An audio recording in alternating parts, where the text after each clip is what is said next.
Leitura do Evangelho de João, capítulo 17, versículos 1 a 26. Amados irmãos e irmãs, nós temos que, por um lado, não podemos, como cristãos, ser pessoas alienadas do mundo. O que é ser alienado? É estar isolado, separado. Alguém que é alienado, alguém que está alienado do mundo, é alguém que, vamos dizer, poderia ser como aqueles monges do deserto da antiguidade. Eles se isolavam completamente do convívio social. Se estava tendo guerra ou paz, se estava tendo fome ou abundância, que se quem governava era o A, o B, o C, o D, eles não sabiam, não se importavam, eles viviam isolados, cultivavam a sua própria comida, cuidavam de si mesmos e morriam sozinhos, pouco se importando com o mundo, e o mundo pouco se importando com eles. Não é este o plano de Deus para a nossa vida aqui em Cravinhos. Nós não podemos ser pessoas alienadas da cidade, alienadas da sociedade na qual nós vivemos. Versículo 18, que diz: assim como tu me enviaste ao mundo, também eu vos enviei ao mundo. Nós estamos aqui com uma missão, não por uma intromissão, um adendo, um acaso, ou um atrapalho. Estamos aqui porque Deus nos colocou aqui. Você está neste mundo como cristão, Deus o colocou aí, Ele o enviou, Ele te comissionou. Você está no mundo, como lemos lá em Mateus capítulo 5, para ser sal, sal que dá sabor, luz que ilumina, como lemos em Filipenses 2,15, luzeiro que faz diferença, que é notado, que contribui positivamente no mundo que é corrupto, no mundo pervertido. Esse é o nosso lugar. Estamos no mundo, esse é o nosso lugar, e aqui nós temos que agir como cristãos. A palavra de Deus, então, por um lado, nos coloca nessa condição, mas por outro lado, o próprio Jesus atentou para a dificuldade que representa ser alguém inserido no mundo. É fácil? Aquele que oferecer para você o Evangelho como fácil, terá uma mensagem estranha, até mesmo estranha para a boca de Jesus. Não é verdade? Porque Ele mesmo falou que o caminho é apertado, a porta é estreita. Versículo 15: não peço que os tires do mundo, e sim que os guardes do mal. A palavra mal, tão pequena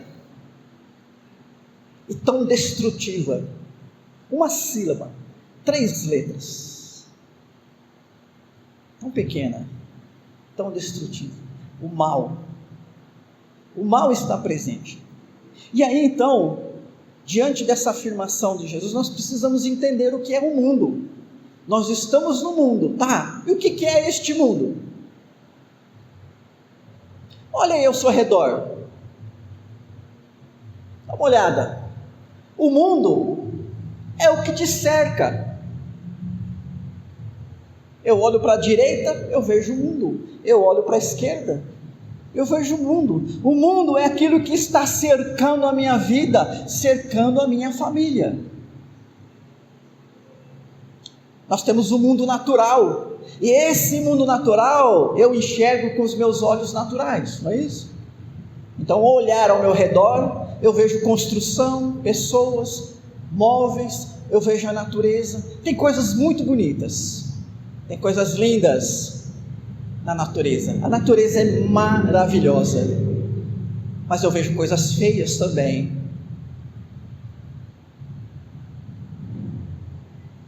Vejo monstruosidades neste mundo, mas é um mundo natural. Agora, irmãos e irmãs, ainda neste mundo natural, ao olhar ao redor aquilo que nos cerca, existe algo que é invisível, mas que é um fato sentido, experimentado por todos, que é a sociedade. Então eu olho para vocês e eu vejo pessoas, uma pessoa, duas pessoas, três pessoas. Eu vejo que há tantos seres humanos como eu aqui. Mas quando eu olho para esse grupo, e quando eu olho para a minha cidade, quando eu olho para o meu país e o mundo onde eu vivo, eu sei que há uma coisa invisível, que é real, que é fato, que se chama sociedade. A sociedade não é uma coisa material, não é? Se eu estou com um problema social, se meu problema é convívio social, eu não consigo pegar um pedaço disso e levar num laboratório para que algum cientista dê uma olhada pela sua lupa, né, microscópio, e diga para mim, o seu problema social é esse. Né? Se nós tivéssemos problemas de relacionamento, vou até mudar a frase, nós temos problemas de relacionamento, vou portar no afirmativo, porque uma das maiores dificuldades do ser humano é o relacionamento. Como seria tão simples se a gente cortasse isso, né? Marido e mulher estão com um problema de relacionamento, eles pegam isso, põem dentro de uma sacola, leva lá no médico, leva lá no hospital, dá uma olhada aí, dá uma injeção nesse negócio, e a gente vai voltar para casa, beleza, para viver a nossa vida conjugal. Não é assim que funciona. A vida social, a sociedade não é uma coisa material, mas ela existe. Ela existe. Existem ciências que tratam disso, né? Nós temos a própria sociologia, a antropologia, entre outras ciências que pensam nisso. Algumas pensam aspectos particulares da vida social, como a política, como a ética. Mas se tem uma coisa que a sociologia, a antropologia, a ética, a política não leva em questão, e que a Bíblia ensina somos pecadores redimidos, que vivem no mundo que jaz no maligno. Não adianta você abrir o seu livro de ciência natural, o seu livro que trata da vida social, escrito sob a ótica da racionalidade, e procurar esta frase, o mundo jaz no maligno, porque isso não é uma informação da racionalidade, isso é uma revelação. Deus está revelando que nós vivemos no mundo, este mundo é natural, constituído de pessoas, fauna, flora. Esse mundo é constituído de muitas coisas, mas ele também é constituído por nós de uma sociedade, e essa sociedade precisa considerar que é formada por pessoas pecadoras. A, B, e que essa sociedade pecadora jaz no maligno. A palavra jaz aqui significa, ela está sob a autoridade, digamos assim, ou ela está sob a ação do maligno. 1 João 5,19, sabemos que somos de Deus, e que o mundo inteiro jaz no maligno. Isso é uma revelação, não é uma descoberta científica. Não adianta você perguntar, qual foi o pensador que descobriu isso? Qual foi o primeiro homem ou a primeira mulher que na sua sabedoria formulou essa frase? Não. Palavras de Jesus, palavras divinas. Então o que significa tudo isso, queridos irmãos e irmãs? Significa que não bastasse o mundo ser mau, uma palavra pequena, mas que representa, né, tanta coisa. E o mundo não é mau porque Deus o criou mal.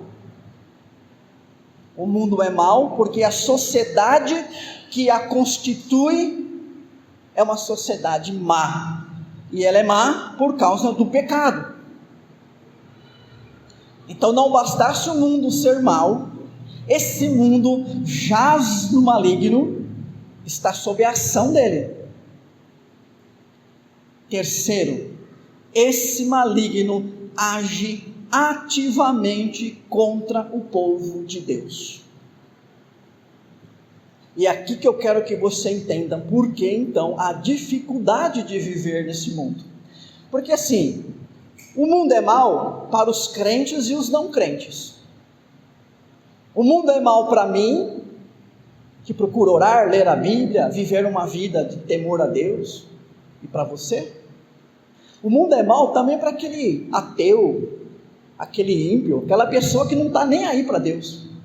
O mundo é mau para todo mundo. O mundo jaz no maligno para todo mundo. Creia você nisso ou não creia você nisso. Mas aqui na terceira condição há uma diferença.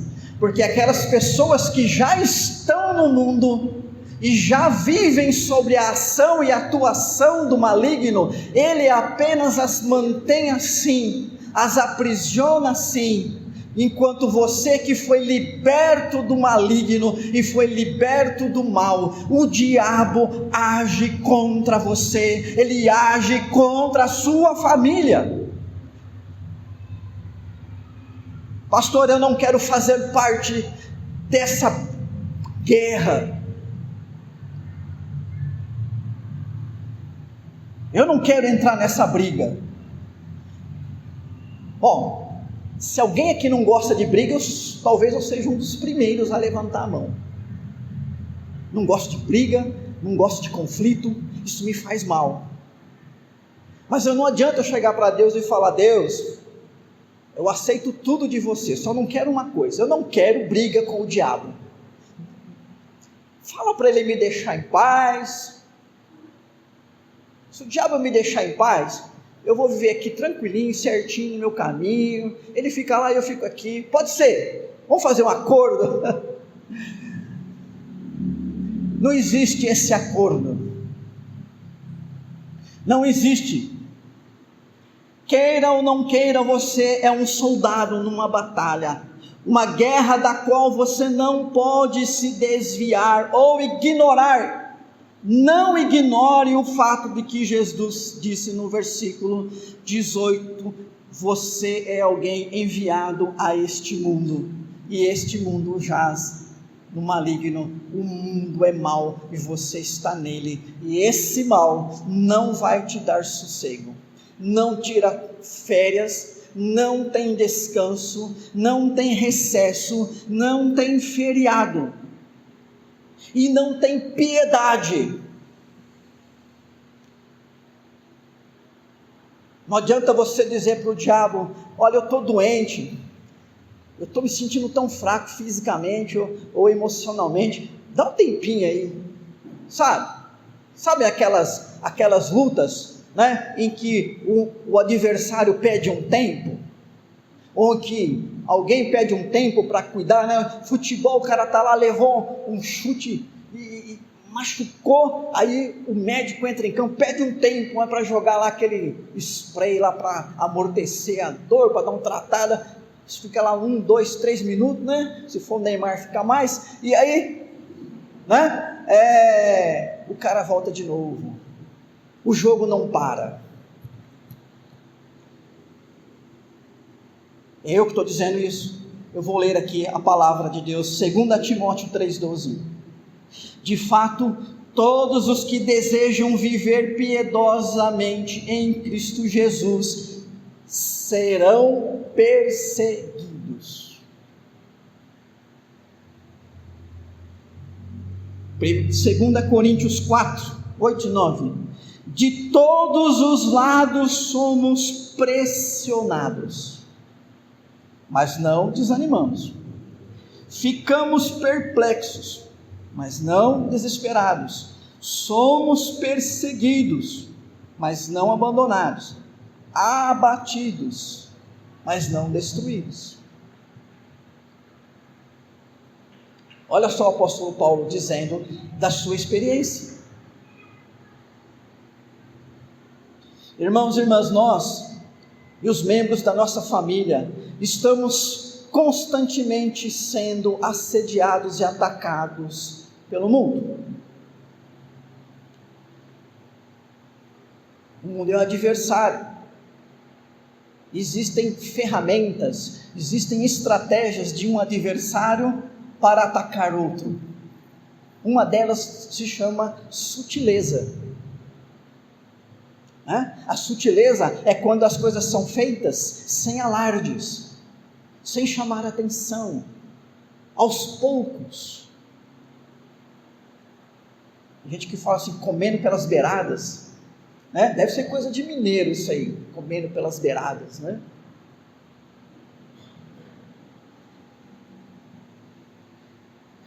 Eu acredito, irmãos e irmãs, que um dos instrumentos usados pelo maligno e pelo mundo para nos atacar hoje, século 21, é a mídia. Eu não estou dizendo que a mídia é do diabo. A mídia não é nem de lá nem de cá. A mídia é um instrumento que você pode ter como bênção, mas ele pode ser um instrumento do mal também. E eu digo para vocês que está muito difícil, muitas vezes, a gente peneirar as coisas que vão entrando pela mídia. Hoje nós somos a geração da conectividade. Alguém aqui está sem celular? Acho que só a Adriele. A Rejane, sai da caverna, Rejane. Né? Mas ela tem um WhatsApp, sim, pode mandar um oi para ela, que daqui uns 3 dias, né, gente? Não, mas ela está. Só a Adriele, mas eu sei que o Roger já está pensando em comprar um iPhone esse que custa R$14.500 aí para dar para ela, né? Nós somos conectados. Meus irmãos, irmãs, e é por meio desses instrumentos, como a mídia, e até por meio da nossa rede de relacionamento, que as coisas do mundo vão chegando. Chegam até na igreja. Não é isso? Você acha que o diabo não fica tentando entrar aqui também, fazer as coisas dele? É só a igreja dar brecha para você ver. Né? Claro que quando falamos de igreja, não estamos falando do templo, do salão, estamos falando da nossa comunidade. É só todos nós aqui começarmos a viver na carne e uma religiosidade de aparência, para você ver se o diabo não vai entrar aqui e fazer o que ele tem para fazer de melhor. E o diabo, irmãos e irmãs, tem trazido sérios ataques hoje a nós e a nossa família. O tempo que nós vivemos, que alguns chamam de pós-moderno, ou da segunda modernidade, que talvez seja a mais correta, ela tem algumas características realmente preocupantes. Não posso me aprofundar aqui, mas já falei disso algumas vezes, né? Nós vivemos hoje um tempo de muita subjetividade em relação à verdade e a valores, e chegamos a uma sociedade que está relativizando a verdade e os valores, ou seja, a verdade deixou de ser um fato para se tornar algo sentido, apreendido pela minha mente. e nós relativizamos a verdade e relativizamos os valores morais quando nós pensamos assim: é verdade para você, mas não para mim. Isso é bom, é correto para você, para mim é errado. Ou isso é errado para você e é certo para mim. Perdemos referenciais. Quando eu saio na pista, a autoestrada, como a Anhanguera, ela me dá um referencial que é aquela faixa com aqueles olhinhos de gato. À noite uma benção. Não é isso? Aquilo é o meu referencial. Eu tenho que andar ali dentro daquilo lá. Ali é meu espaço. Se eu tiver que mudar dali, eu preciso sinalizar, olhar no retrovisor para evitar acidentes. Mas imagine você andar numa pista completamente negra, sem luz, sem qualquer referencial. Você não sabe se está indo para o lugar certo, não sabe se na curva você vai virar uma curva para a direita ou para a esquerda. Falta referencial. Nós vivemos num mundo sem referencial. Referencial da verdade, referencial dos valores. Vivemos um mundo, e eu tenho falado aqui para os irmãos, despreparado para lidar com as coisas da vida.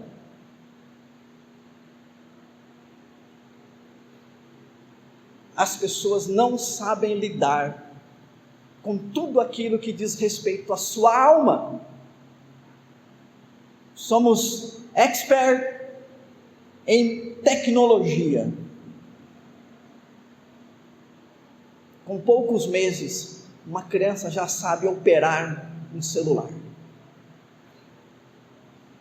Raríssimas pessoas hoje que não sabem pelo menos pegar um computador, abrir um editor de texto para escrever qualquer coisinha, ou uma pequena planilha para fazer uma pequena conta, ou para clicar em alguma coisa para assistir um vídeo.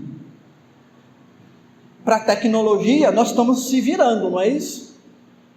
Aí na pandemia, muitos profissionais tiveram que fazer o seguinte: ou eu me viro, ou eu me viro. Porque não teve alternativa. Correram atrás. Tinha gente que era analfabeto em computador e depois, no final da pandemia, estava fazendo até live. Somos expert em tecnologia, expert em ganhar dinheiro, expert em ser consumistas e consumidores. Mas quando nós lidamos com problemas que atingem a nossa alma, nós não sabemos lidar com isso. Falta referencial. E é neste mundo que nós estamos vivendo. Essa é a grande dificuldade. E eu acho que você, pai de criança pequena, tem que se preocupar muito com isso. Qual o futuro dos seus filhos neste mundo? Como protegê-los? E como ajudá-los a lidar com isso? Mas irmãos e irmãs, nós já temos visto nas semanas anteriores, as dificuldades existem, mas pela misericórdia de Deus, Ele nos guarda, Ele nos protege. A palavra de Deus diz que o povo de Deus é vencedor. João 16:33, não diz isso? No mundo passais por aflições, mas tende de bom ânimo. Eu venci o mundo. Nesse capítulo que nós lemos, versículo 11,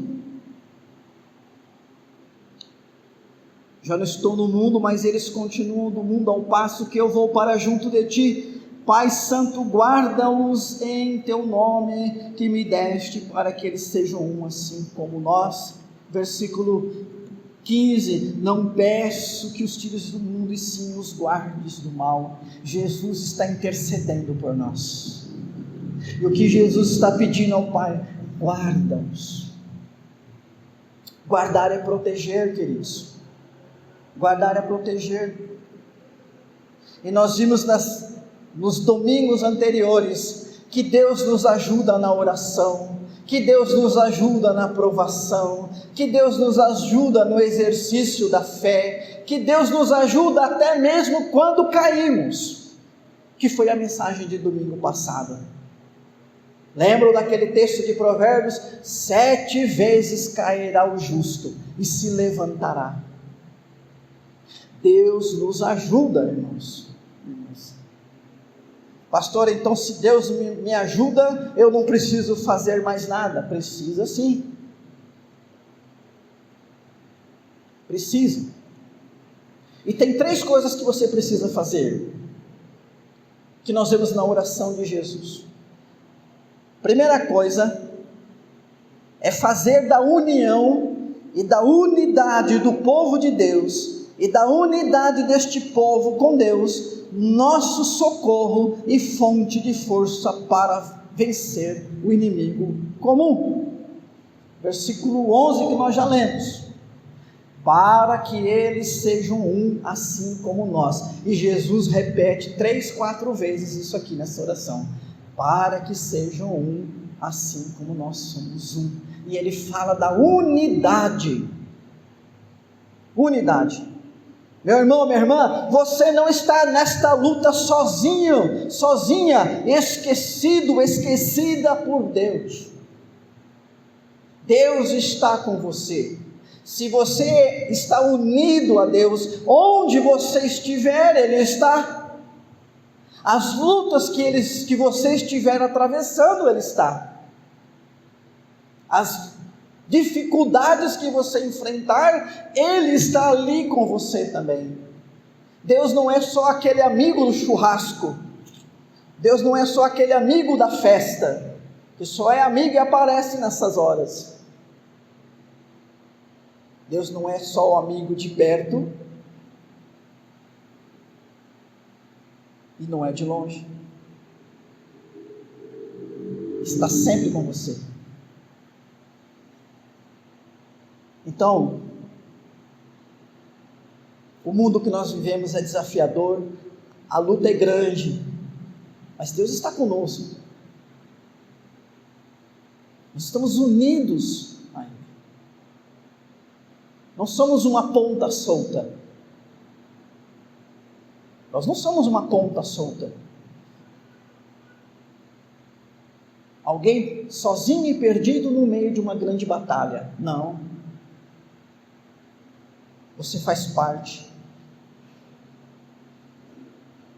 de uma comunhão divina. A outra realidade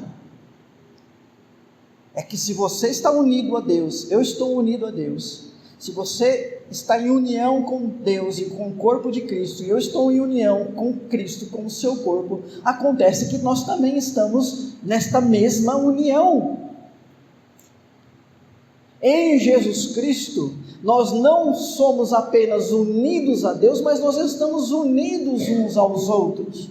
E existe aquele ditado popular que diz que a união faz a força, não é isso? O mundo luta contra você, luta contra a igreja. O que nós precisamos entender então, irmãos e irmãs, por que nós estamos constituindo uma igreja aqui em Cravinhos? Se não é para juntar forças e um ao outro ajudar para lidar com essas dificuldades. Portanto, quando estiver difícil para você, busque o socorro dos seus irmãos. Peça ajuda. E não tenha vergonha de dizer eu preciso. Porque essa é a nossa função. Por que Deus nos uniu em família? Por que Deus uniu o homem e a mulher, se não é para que o homem tivesse uma auxiliadora idônea, ou seja, alguém à altura dele para ajudá-lo a cumprir o mandato cultural, e dessa união, que já é forte, marido e mulher, saísse então, os rebentos, os filhos, para que fortalecesse ainda mais essa família, formasse uma sociedade e capacitasse o homem, unido a uma família, um grupo de pessoas, a enfrentar as dificuldades. Todos nós sabemos, irmãos e irmãs, como é difícil enfrentar algo sozinho. sem ter alguém do nosso lado. E como é menos difícil, vou falar mais fácil, menos difícil enfrentar essa mesma dificuldade quando tem pessoas para ajudar. Ajudar não significa que alguém vai fazer por você, carregar por você e resolver por você e dar as respostas prontas para você. Às vezes ajudar é só aquele que vai te ouvir e chorar junto com você. E vai partilhar esse sentimento com você. E vai orar por você. A igreja é chamada na Bíblia de comunidade.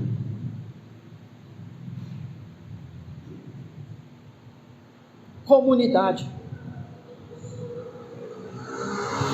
Então, primeiro, faça uso dessa união e dessa unidade que você tem com Deus e com o povo de Deus, nessa luta contra o mal. Segundo, faça da palavra de Deus a verdade que norteia a relação e os atos da família, para que sejam santificados. Versículo 17. Santifica-os na verdade, a tua palavra é a verdade. Eu não aceito relativização na minha vida, naquilo que toca na palavra de Deus. Posso relativizar outras coisas? Posso. Coisas que a Bíblia não fala nem A nem B. Mas aquilo que está revelado, queridos, aquilo que Deus colocou aqui, não tem relativização nenhuma. Isso aqui é verdade, acabou. A verdade é que Deus disse isso, pronto.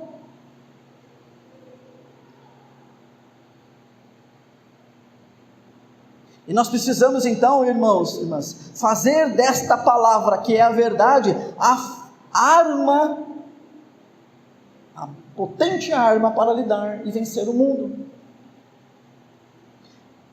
Existe um ditado popular que diz que quem tem a melhor arma ou a mais potente vence a guerra.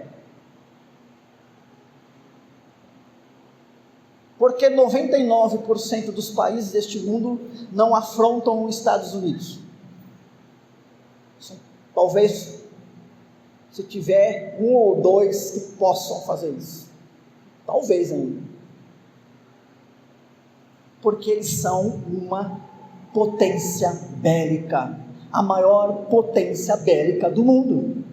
Quem tem a maior potência bélica vence a guerra. Você vai lá com uma metralhadora, eles vêm de lá com uma bomba atômica. Quem tem a maior arma de guerra? O diabo ou o crente? O diabo tem a mentira, eu tenho a verdade. Amém? Você tem a verdade. Cuidado, porque quando o diabo colocar mentiras na sua cabeça, você pega a palavra, abana na frente dele e diz, assim como Jesus enfrentou o diabo, está escrito, a palavra é a verdade. Não tema essa luta, se apegue à verdade e ensine a verdade aos seus filhos. Versículo 23, Jesus fala do testemunho. Eu neles e tu em mim, a fim de que sejam aperfeiçoados na unidade, para que o mundo conheça que me enviaste e os amastes como também amaste a mim.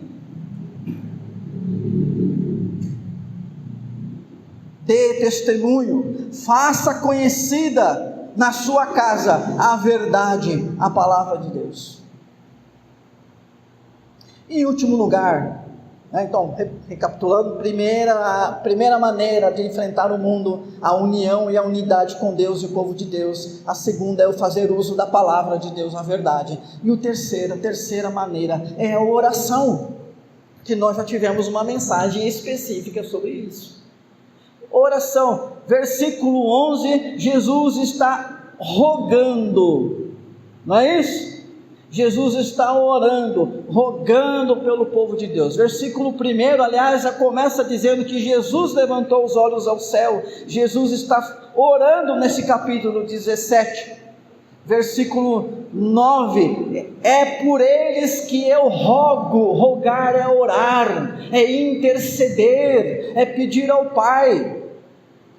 E nós vimos na semana passada que Pedro foi tentado pelo diabo, teve uma queda gigantesca, e Pedro só não ficou num pó, só não se transformou num Judas, porque diz o texto que Jesus chegou para Pedro e disse: Pedro, você vai ser provado. Eu intercedi ao Pai por você. Estão lembrados disso?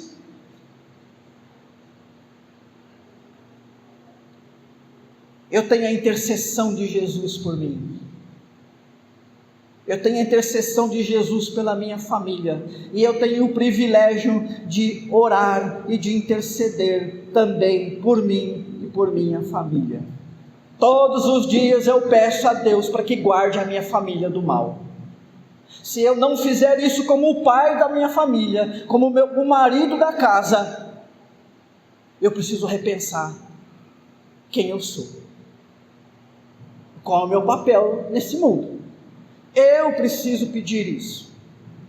E como pastor, eu preciso pedir também por vocês, eu falo o meu rebanho, mas na verdade vocês são de Cristo. Guarda-os do mal. Nem que seja essa oração pequena e simples, eu tenho que fazer. Me faz um bem, queridos. Vocês não imaginam. Poder colocar isso para fora, poder lembrar de vocês. E depois eu tenho aquele momento da minha semana que eu lembro de um por um, que eu tenho na minha cadernetinha o nome de todos, e aí eu vou um por um mencionando o nome. Dê paz, dê saúde, guarda do mal. Pequena e simples oração, eu faço, me faz bem, porque essa oração Deus ouve. E aí Jesus ouve eu fazendo essa oração, e sabe o que Ele faz? Ele pega essa oração e faz para o Pai também. Pai, guarda a mulher do pastor Alexandre, guarda a filha dele, o genro, a mãe, a irmã, e guarda lá o seu rebanho, o A, o B, o C, o D. É assim, queridos irmãos e irmãs, que nós vivemos mais uma semana, 7 dias, que você esteve aqui e voltou, porque Deus preservou você na fé.